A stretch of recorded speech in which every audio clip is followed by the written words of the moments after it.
اللہ الرحمن الرحیم۔ بیت المقدس کی تاریخ کے حوالے سے ہماری گفتگو کا سلسلہ جاری ہے۔ حضرت سیدنا فاروق اعظم رضی اللہ تعالیٰ عنہ نے سن 638 عیسوی میں بیت المقدس کو فتح کیا۔ اس کے بعد تقریباً 450 سال بیت المقدس اسلامی سلطنت کے زیر انتظام رہا۔ بیت المقدس میں بسنے والے عیسائیوں کو حضرت سیدنا فاروق اعظم رضی اللہ عنہ نے تمام حقوق دیے، اور ان کے بعد پھر جتنی بھی اسلامی حکومتیں قائم ہوتی رہیں انہوں نے بھی اس معاہدے کی پاسداری کی، اور عیسائیوں کو ان کے تمام مذہبی حقوق بھی دیے، ان کو جان مال عزت آبرو کا تحفظ بھی دیا، اور جتنے بھی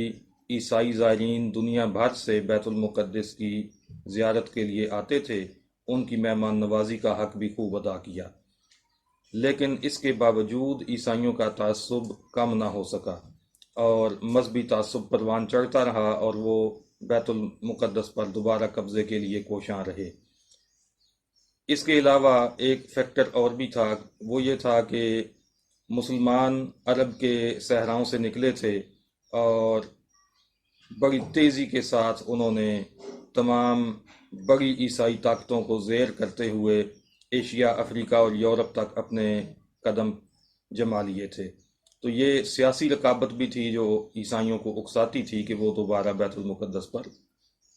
اپنا کنٹرول حاصل کر سکیں۔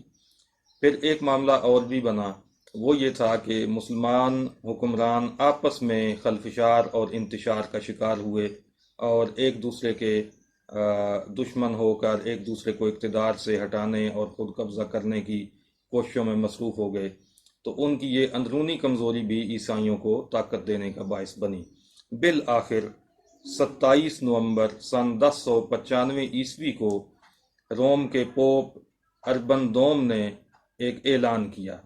وہ اعلان یہ تھا کہ اس نے عیسائیوں کو مخاطب کرتے ہوئے کہا کہ ان کافروں سے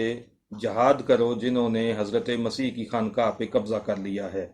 اور تم میں سے جو بھی اس جہاد میں شریک ہوگا میں اس کے پچھلے تمام گناہ معاف کر دوں گا، اور اس کے ساتھ ساتھ جو بھی اس جنگ میں مارا جائے گا اس کو میں جنت کی گارنٹی دیتا ہوں۔ تو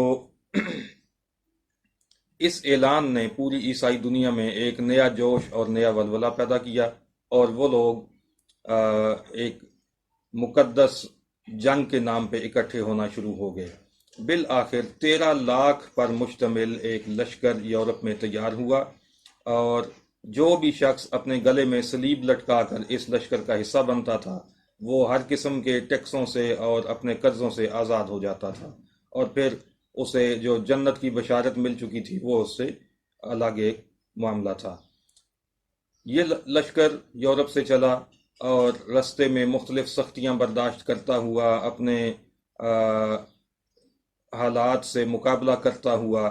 بیت المقدس کی طرف رواں دواں رہا، اور رستے میں قحط اور بیماری بھی ان پہ نازل ہوئی، اور انجام یہ ہوا کہ 13 لاکھ میں سے فقط 20,000 لوگ بیت المقدس پہنچنے میں کامیاب ہوئے۔ یہ لوگ 7 جون 1099 عیسوی کو بیت المقدس کے نزدیک پہنچے، اور انہوں نے شہر پہ حملوں کا آغاز کیا، اور محاصرہ کر کے جب انہوں نے حملے کیے تو ان حملوں کے نتیجے میں یہاں کی جو مقامی حکومت تھی فاطمی سلطنت کے تحت، اس وقت یہ بیت المقدس تھا، اور ایک سال قبل ہی یعنی 1098 عیسوی میں سلجوقوں سے شیعہ فاطمیوں نے اس پہ کنٹرول حاصل کیا تھا۔ تو وہ اس کا دفاع کرنے میں کامیاب نہیں ہو سکے، انہوں نے اپنی کوشش کی لیکن وہ ناکام رہے، اور بالآخر 15 جولائی 1099 کو عیسائیوں نے اس شہر پر قبضہ کر لیا، اور قبضہ کرنے کے بعد انہوں نے یہاں پہ شہر کے اندر اتنا خون بہایا کہ جس کی تاریخ میں مثال ملنا مشکل ہے۔ شہر کی تمام 60,000 آبادی کو انہوں نے مسلمان آبادی کو تہہ تہہ کر دیا، ان کے گھر لوٹ لیے گئے، ان کے ساتھ جو بھی ظلم اور زیادتی ممکن تھی وہ انہوں نے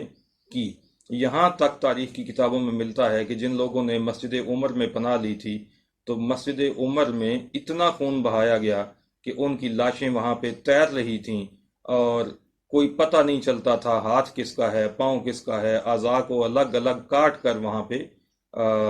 ڈال دیا گیا تھا۔ تو اس طرح سے کشت و خون کا بازار گرم کیا گیا اور ان لوگوں نے وہاں پہ قبضہ کر لیا۔ ان کے قبضے کو کس طرح ختم کروایا گیا، یہ انشاءاللہ ہم اگلی قسط میں اس پہ گفتگو کریں گے۔ جن حضرات نے ابھی تک اس چینل کو سبسکرائب نہیں کیا وہ سبسکرائب بھی کریں اور کمنٹس میں اپنے رائے کا اظہار بھی ضرور کیا کریں تاکہ ہمیں معلوم ہو کہ اس پروگرام کو ہم نے کیسے مزید بہتر بنانا ہے۔ فی امان اللہ و رسولہ۔